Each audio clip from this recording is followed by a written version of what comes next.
Kimin ne olduğu belli değildi.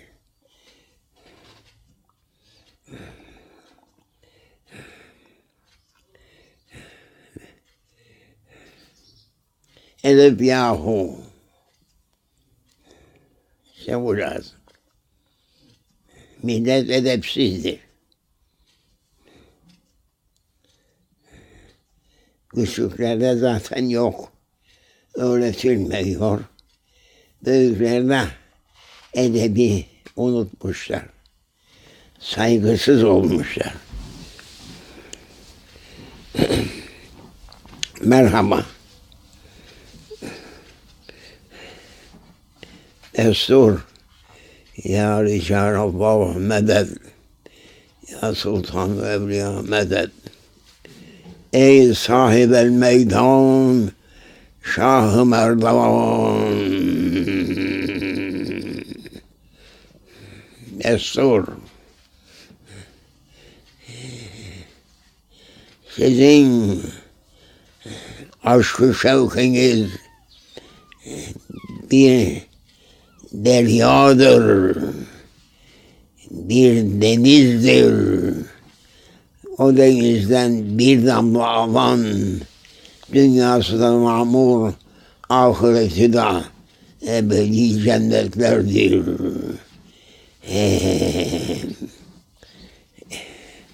Hoş geldiniz divanına Şah-ı Merdan'ın. Ah, ah, ah.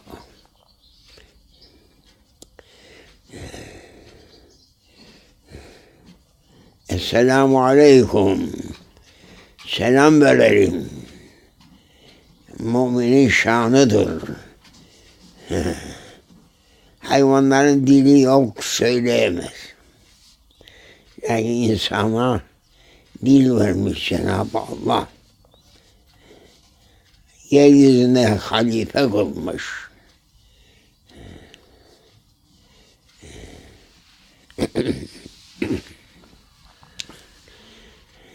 Dil vermiş. Esselamu aleyküm ya hadirun Şah-ı Merdan'ın sofrasına oturanlar. Şah-ı Merdan'ın yiğitliğini seyredenler, işitenler, onun nurundan nasip isteyenler, nasip alanlar, onun yolundan başka yoldan nur alınmaz.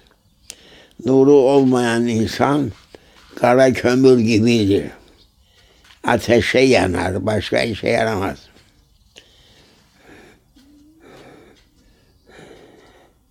Kömür de aslı ağaçtır.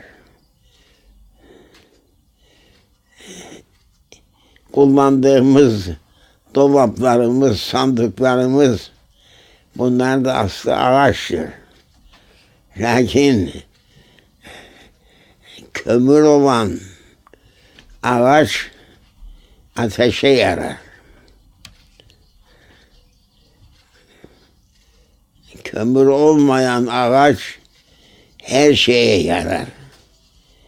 Demek insanlar ikiye bölünmüş. Şah-ı Merdan'a dinleyelim. Ey yaran!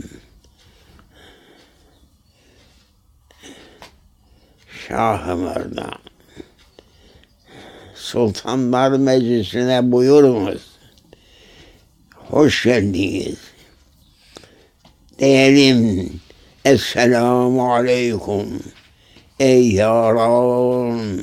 Şah-ı Merdan.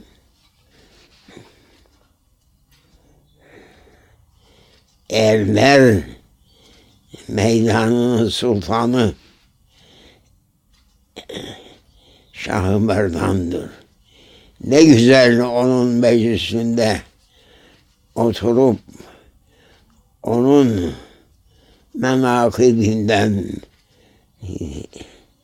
güzel hizmetlerinden ve hasletlerinden pay alana ne güzel. Geldi meydana Şah-ı Merdan, maşallah. Getirin meclisinize onu, getirin, dinleyin bakalım ne söyletecek. Söyletir.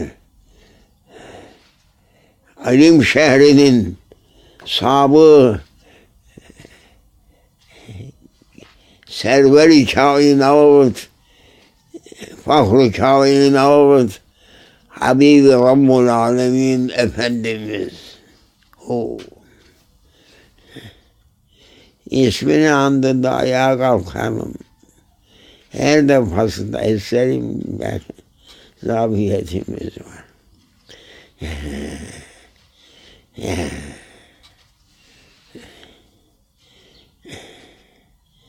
Talim ediyor. Güzel yolları talim ediyor. Meydan Şah-ı Merdan meydanda hazırdır. Sabah namazından sonra namazını kılıp bir yerde işraka kadar oturanlar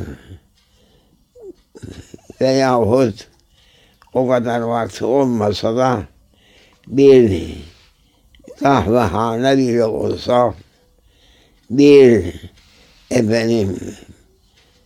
türbe olsa, bir tekke olsa, bir kervan meydanı olsa hazır ol.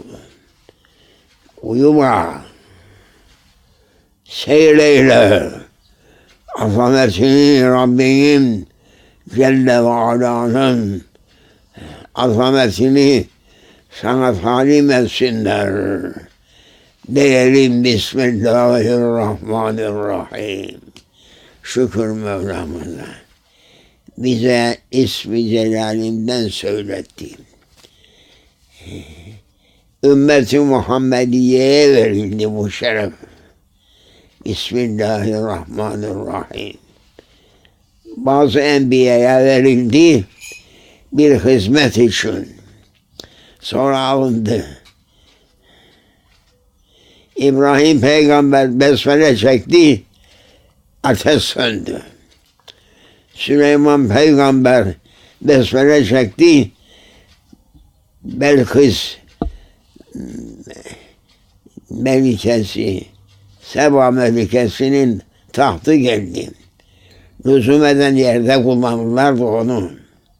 Bir defa bizim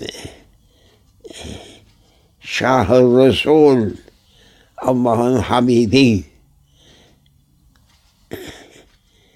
kainatın serveri iftiharı Efendimiz Muhammed'in Mustafa, biz onun ümmetleriyiz. Bize indirildi besmele, alınmadı.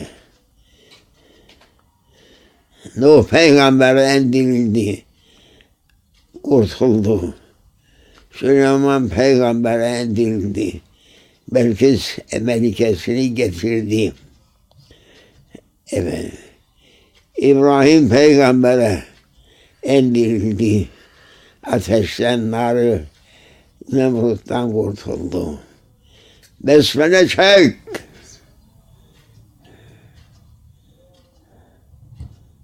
Ey cahil insanlar! Bismillahirrahmanirrahim de. İbrahim peygamberi Nemrut yakmak için milletini seferber etti. Efendim, dağda da ağaç bırakmadılar. İlle yakacağım dedi İbrahim'i. Ha. Rivayet olunur ki ta Ninova, Nemrud'un payitahtı olan yerde o yaktırdığı ateşi Şam'da görünürdü diyor onun kızı. O kadar ateş yaktı. Ne için? İbrahim peygamberi yakmak için. İbrahim peygamber bir kimse. Bir çöple de yanardı. Eğer Rabbisi gözetmese adi insanı bir kibrit çöpü de yakar. Lakin davasının azametinden dolayı ona giydirilen heybetten dolayı Nemrut dedi ki bu bir kibritten yanar ama bunun işi kibirlik değildir. O kadar büyüktü, azametli göründü İbrahim Peygamber'e. Nemrut emreyledi, dağda taşta ne kadar ağaç varsa kestirdi ve yığdı ateş dağı yapmış orada. Tepe gibi ateş Şam'dan görünürmüş be oraya. Ateşin alevleri yukarıdan. Yakacağı ne? Bir kibrit çöpü insanı yakar. Lakin o değil maksat. Onun mübarek şahsını ve onun getirdiği din ve imanı Nemrut yakmak istedi. Putlarını yıktığı için, sıfırladığı için öfkesinden yakacağım dedi. Bir kibritten yanar. Bir kibrit kullanmadı da dağlar gibi ateş yaktı. Ne için? O İbrahim Peygamber'in üzerine giydirilen heybet libası vardı. İnsan bir parmak kadar bir şey. Bir kibrit yakar onu. Lakin Nemrud'un maksadı İbrahim Peygamber'in vücudunu yakmak değil. Onun davası derdi İbrahim Peygamber'in aleyhissalatü vesselam. Gitsin o ağırlığımız. Getirdiği azametli davanın Cenab-ı Allah'ın tevhidini ilan edip geldiği için taptıkları putlarını başlarında kırdığı için onların davalarını berbat ettiği için hıncını alamadı, yakacağım dedi.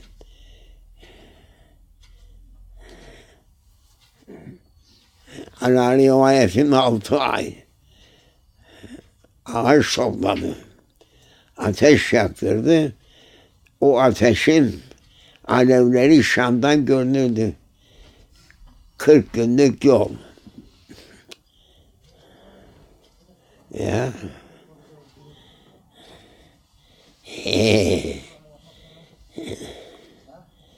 İnsan parmak kadar ama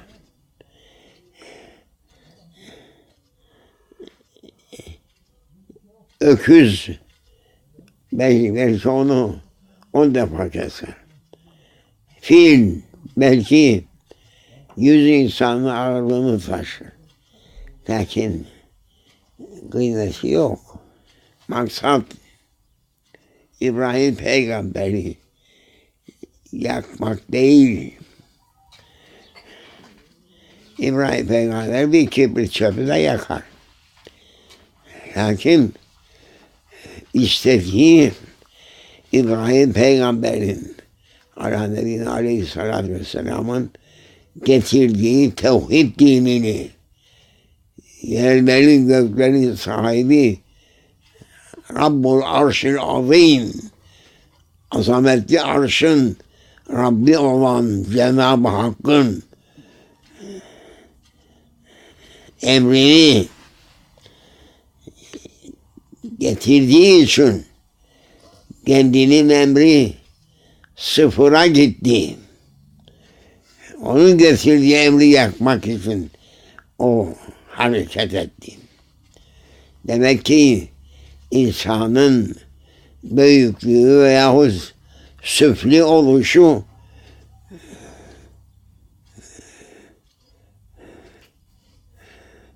kimisi altın, kimisi göbele. İnsanların altını getirdiği için o altını, onun göbresi kayboldu onun yanında putlarıyla beraber. Onun için onun hıncı, hırsı bu benim gübremi ne için bu hale getirdi? Yakayım onu. Yakayım ama yakılacak maden değil. Ağaç yanar, altın yanmaz.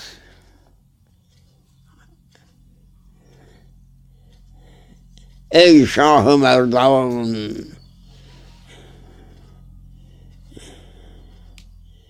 Meydanların arslanı Hazreti Ali Efendimiz, ey şanlı sultan, Şah-ı Merdan, maşallah,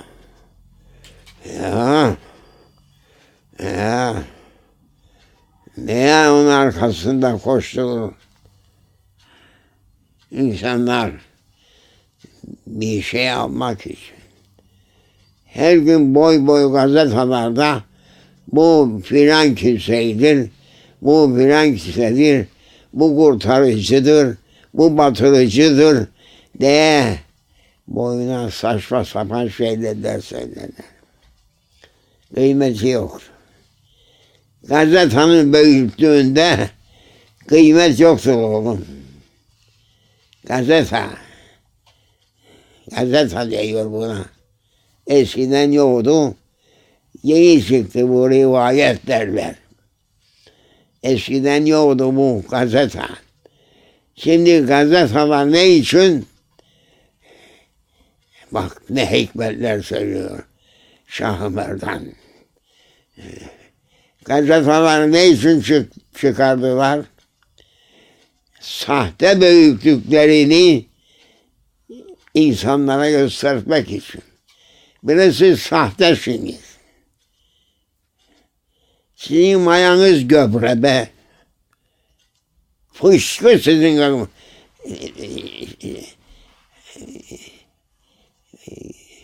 vücudunuzda, şahsınızda gübredir. Sizin büyüklüğünüzü gazeteye basar. Gazetenin büyüttüğü şey on para etmez. Bugün geçti, yarın yırtar atar. Büyüklük gökyüzünden iner. Kullarına. Evet. Lakin sahte büyüklük gazetelerdedir. Boy boy resimler, ünvanlar, gösterişler, bakan bir şeye benziyor. Nasıl benziyor bu? Fransa'nın Cumhur'u. Bu bizimkini söylemeyelim. gücenirler darılırlar. Bizimkinin büyüklüğü kalmadı ki. Ne büyüklüğü? Sultan Hamid'in büyüklüğü söylenir. Lakin gazetelerde büyütülen kimselerin büyüklüğü Mehmetoğlu. Anlar mı meseleyi? 21. asrın büyüklüğü, büyük insanları nereden büyüdü? Gazetelerden büyüdü. Boy boy gazetelerde resimleri, yok şuraya gitti, çok buraya geldi, böyle etti, şöyle etti. Bir gazetenin büyüklüğü büyük değildir. Gazetelerdeki büyüklüğü haşan üzerine kıçını silmeye bir şey bulmayan o gazeteyle de taharet eder. Üstünde kimin resmi var? Kimin resmi olursa olsun. Onun yeri de budur der. Yazıklar olsun. Bir insaniyet ki insanlığı unutmuş, tarifini ve tabirini yapamıyor.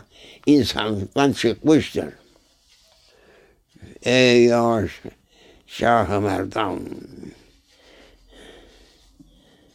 aleyke salatu selam Habibin Muhammed Mustafa'dan gelir.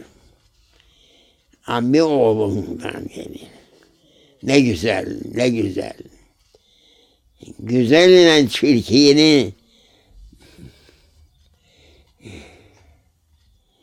ayırt edemeyecek hale girdi. Gazetelerin büyüttüğü insanlar buna mağrur oluyorlar. Her gün gazetelerde boy boy resimler çıkarıyor. Bu filan kişi. Bakıyorum nasıl adam? Ya bizim kadar. Acaba iki başlı mı? Yok. Dört ayaklı mı? Yok ya. Nasıl? Kaç elli? 40 ayak mı? Yok canım 2 ayaktır. Sonra ağzı nasıl? Ağzı da bizimki gibi. Ne bulursa yer. Ayırt etmez. Bunlar halal haram bilmeyenler. Bunun nesi büyük? Millet alkış yaptı. Bu bizim reisimizdir dedi. Gazeteler büyüttü, astılar. Oldu büyük adam. Ama boyu kaç metre? Yani boyu, madem ki o millet uzun boyludur, bu da demek ki 2 metre vardır herhalde. 2 metre olduğu için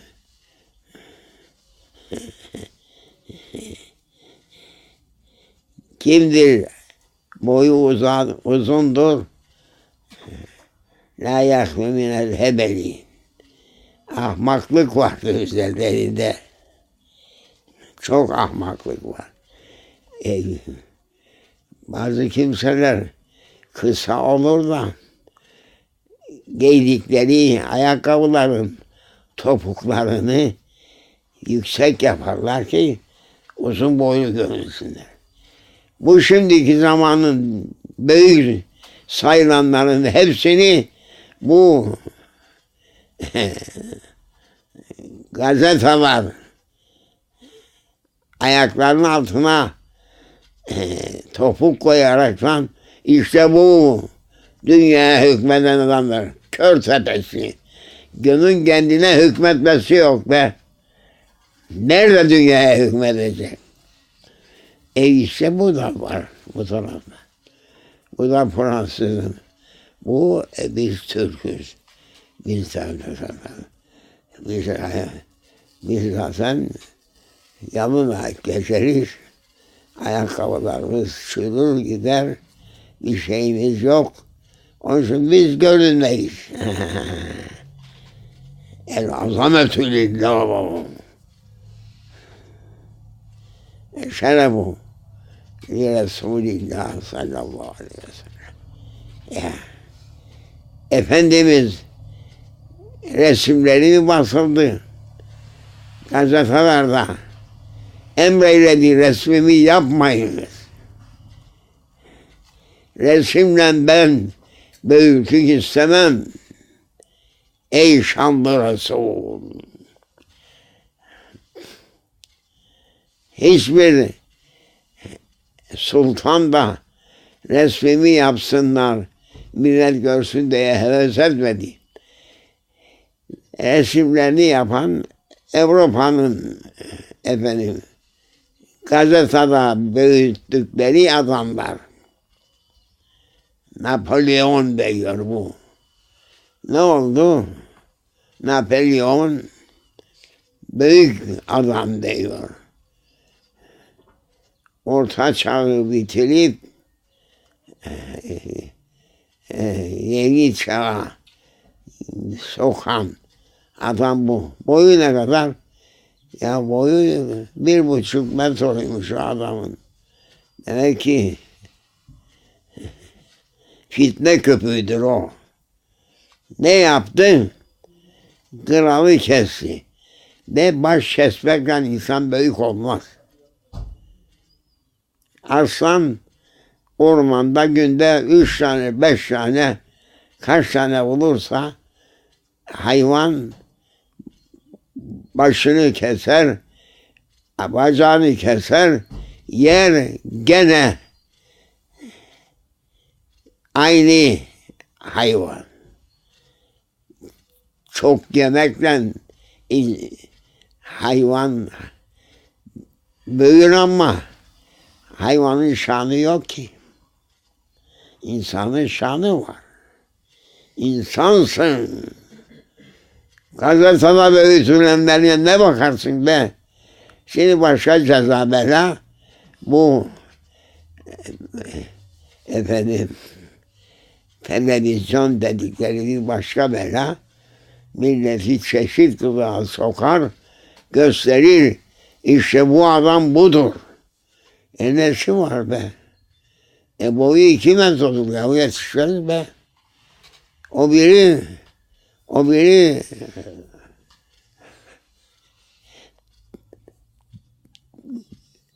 düğünlerde deblek çalanın oğluymuş. Allah Allah Allah. Deblek çalar, babası davul çalar, anası da oynayanmış. Allah. Nerede büyüdü? Gazeteler büyüttü ya o. Şimdi gelip mecliste konuşuyor. Başında söylediğini sonunda unutuyor. İhtar ediyorlar ya. Sen böyle söyle. Pardon diyor. Dünkü hava başlaydı. Bugün çaldım havaya göre oyun tutacağız. Acayip. Hepsi bunlar şeytanın yetiştirdikleri, öğrettikleri dipsiz küpe benzer. İçinde bir şey durmaz. Büyüklük gökyüzünden gelir. Efendimiz Sultanul Enbiya sallallahu aleyhi ve sellem resmimi yapmayın diyor. Çünkü Rabbimin bana verdiği azamet libasını, heybetini gösteremezsiniz, sizi yakar. Onun için resmi yoktur.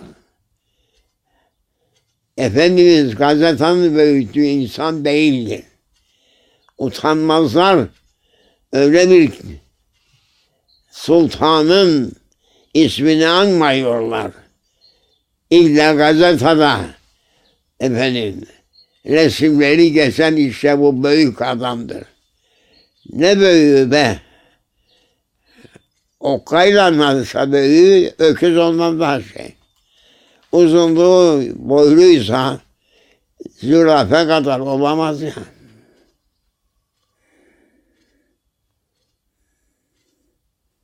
İşte şimdiki telakkiler o. Ey Şah-ı Merdan!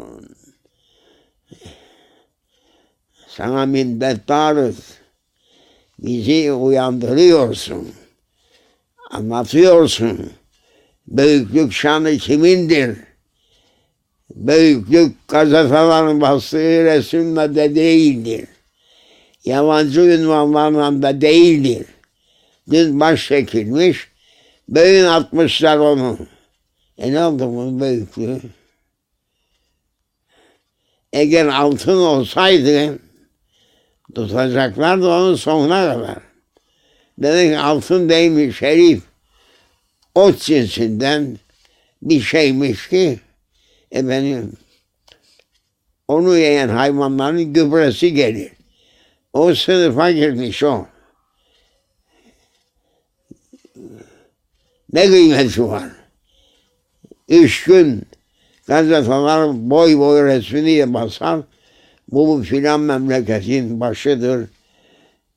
Şusudur, buzudur. Ey Müslümanlar! Siz de boy boy. Ey Ömer Müluk! Anneniz oğlu diyelim. Şah-ı Merdan size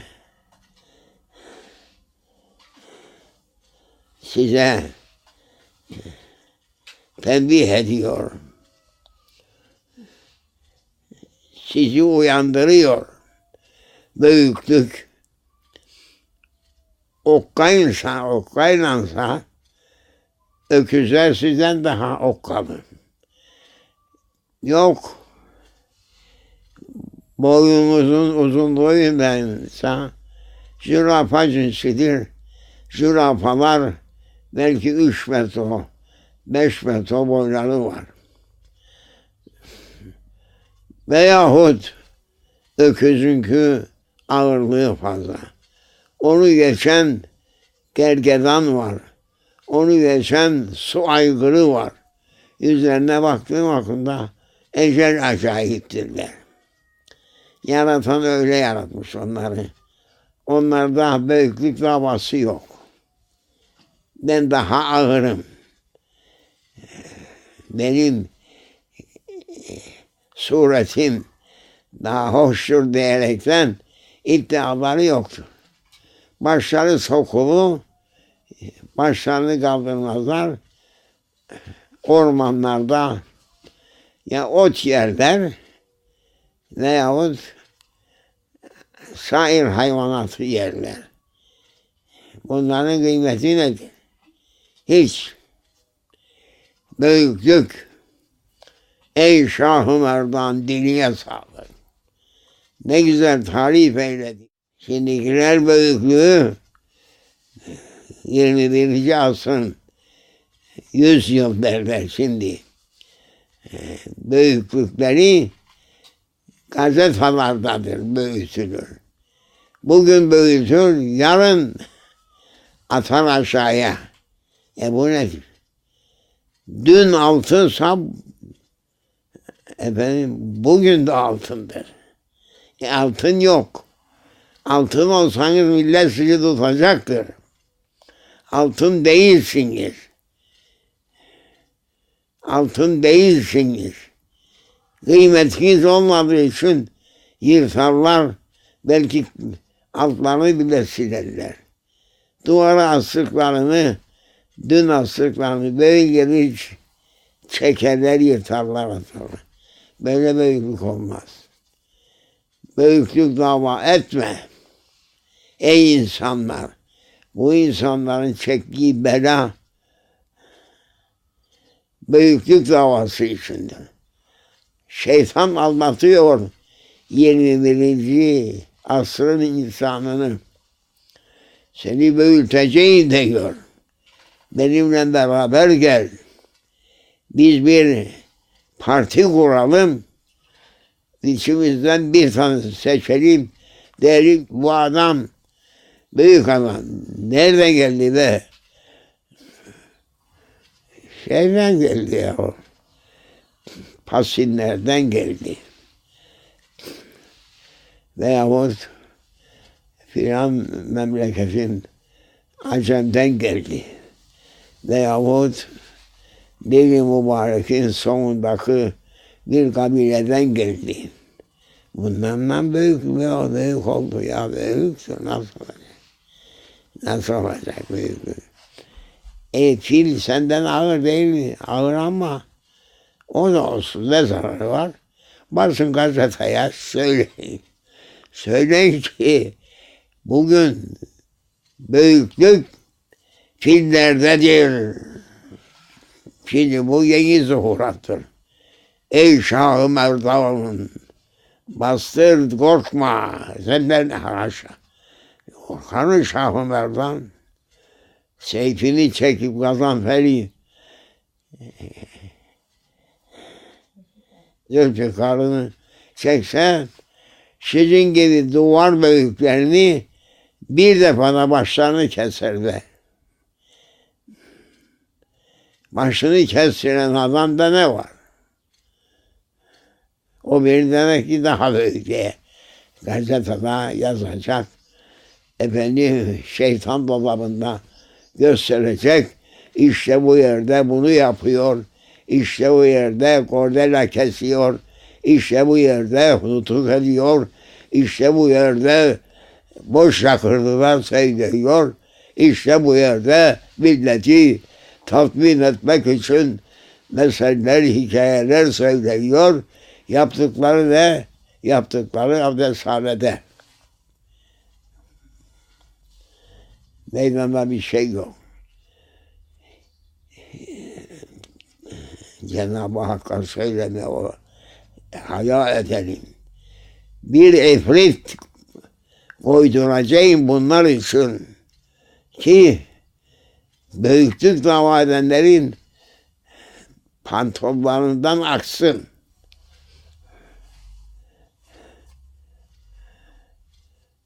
Pislikleri tutamasınlar.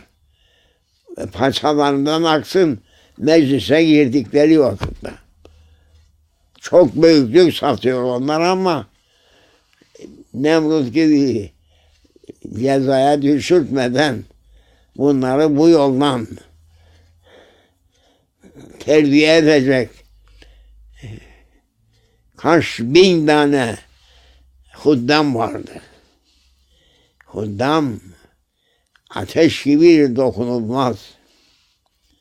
Öğretecek İslam hak mıdır, batıl mıdır? Tuttukları yol hak mıdır yoksa batıl mıdır?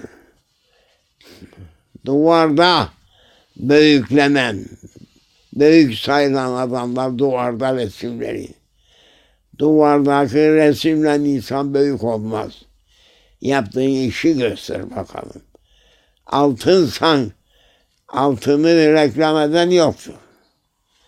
Lakin uydurmaysan, naylonsan, her yerde seni duvarlara asarlar ki bu böyledir, şu şöyledir. Bir altın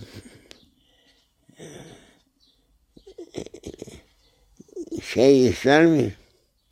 Reklam ister mi altın? Altın altındır.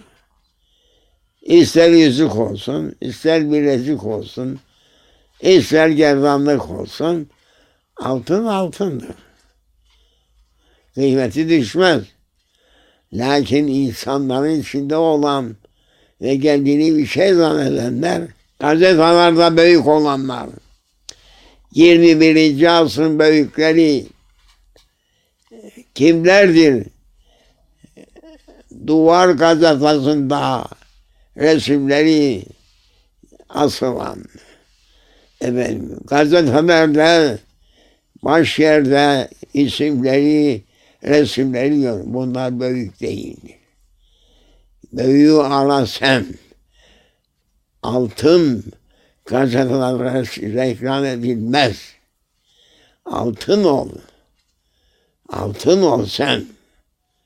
Efendimiz geldi. Maşallah. Ey Şah-ı Merdan. Efendimiz Kur'an-ı Kerim inzal oldu Efendimiz'e.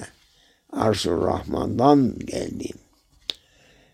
Onun için Efendimiz resmin olmayacak dedi.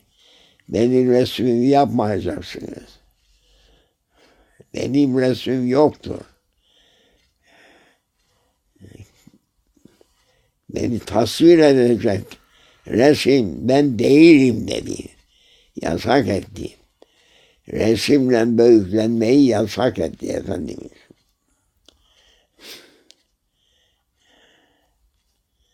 Bu zamanın insanı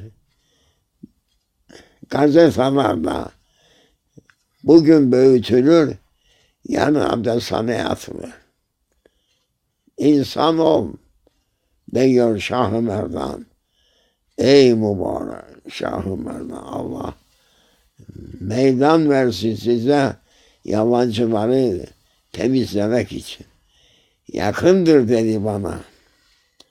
Yakındır o günler ki yabancılardan bir kimse kalmayacaktır. Mağribi Maşrik'i temiz edeceğiz ve Cenab-ı Hakk'ın büyüklüklerini bildireceğiz. Haber vereceğiz. Görsün millet büyük kimdir. Heykelini dikmekle, resmini yapmakla, uydurma sözlerle insan büyük olmaz. Aklınızı başınıza getirin. Sonra sizin de gideceğiniz yer ne olur? Yemek yiyen insanların gittiği yer olur. Yani abdesthane olur. Abdesthane olur. Ama bak bu mesele çok hoş bir mesele oldu. Bizime dokunulmadık bir mevzu bu. Edeb öğreniyor. Edeb yahu. Edebini takın. Edebini takın. Abdesthaneye gidip de gelip ondan sonra ben buyum ben şuyum deme. Büyüklenme. Büyüklenme. Allah bizi affeylesin.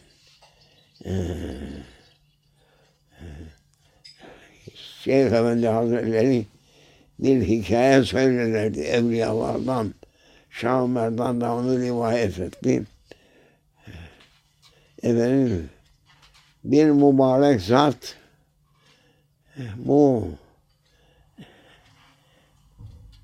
kahvehane denilen bir yere gitmiş. Bir kahve içeyim veya çay içeyim. Bakmış bir kimse oturur bu şeyi böyle yapmış. Ayaklarını birbir üstüne koymuş. Ne gelene bakar ne gidene bakar. Havada yukarıda ucu aşağıda kıçında. Aşağı tarafı kıçında. O bir tarafı buradan görünüyor. Ayak üstüne oturmuş. O giden meşayihlerden bir tanesi. Şeyh Efendi anlattı bana bunu. Görmüş demiş. Şeyle böyle yapmış. İyicene kalpağını.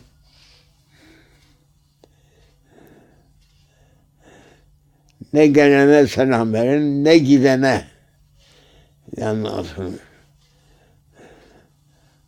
Evlat demiş.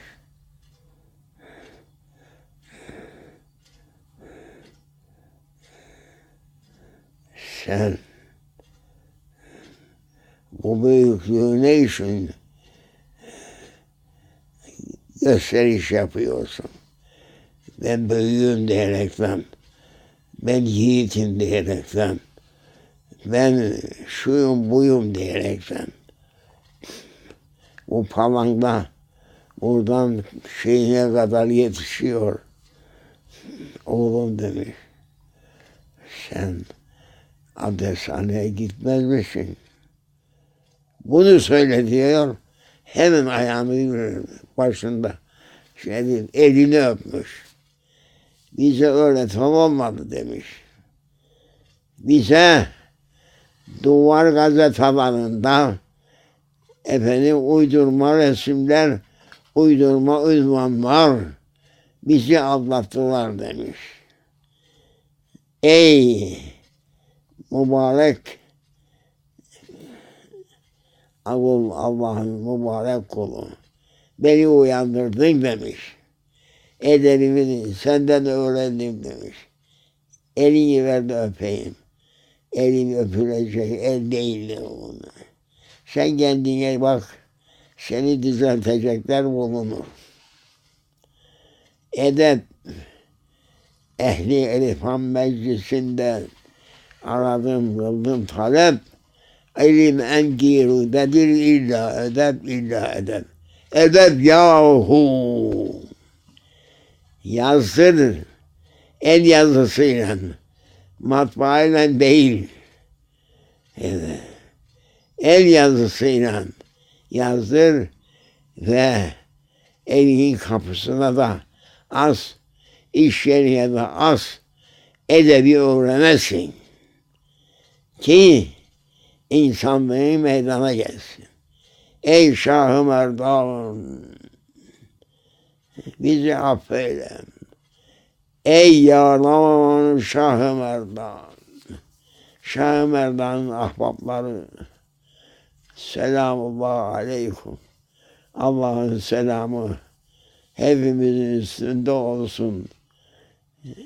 Dünyamız, ahiretimiz mamur olsun. İnsan, insanlığını bilirse insandır. İnsanlığını bilemeyen hayvandır. Duvarda, gazetelerde büyütülen insanlar büyük değillerdir. Bugün büyük sayarlar, yarın kışlarını silmek için resimlerini kullanırlar. Ey Şah-ı Merdan, buyur, bize nasihatın güzel oldu. Değilim öyleyse, Bismillahirrahmanirrahim.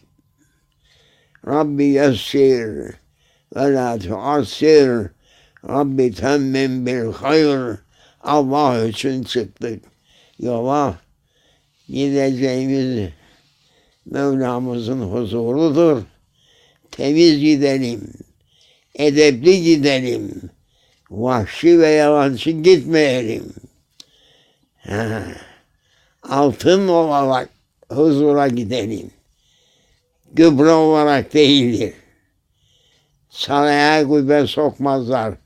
Altın girer de gübre girmez saraya. Ecdadımız Osmanlı sarayları tertemiz. Pislik yoktu. Ama hazineleri altın yüklüydü. Verirlerken sahip vermezdi. Al bu küreği, bir kürek al bu hazinemden, yığın altın. Aldığı kadar senin olsun, çık git. Bunlar 5 kuruş verecek olursa 5 gün dolaştırır, ezer eler, eline bir 5 kağıtlık geçer, bir şeye yaramayan. Öğreneceksin. Türk'ü de Acemi de öğrenecek, Arap'ı Habeşi de öğrenecek.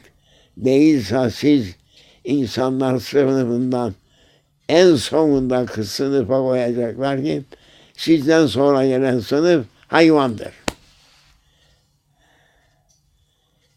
Tevfik Cenab-ı Hakk'tandır. Ey Şah-ı Merdan, ne güzel nasihat ettin. Şanı âli olsun. Bize nazar buyur. İşittiklerinizi tutmak için bize dua buyur. Ey Şah-ı Merdan. Ey yaran Şah-ı Merdan. Şah-ı Merdan ahbapları da merhaba, merhaba, merhaba. Fatiha.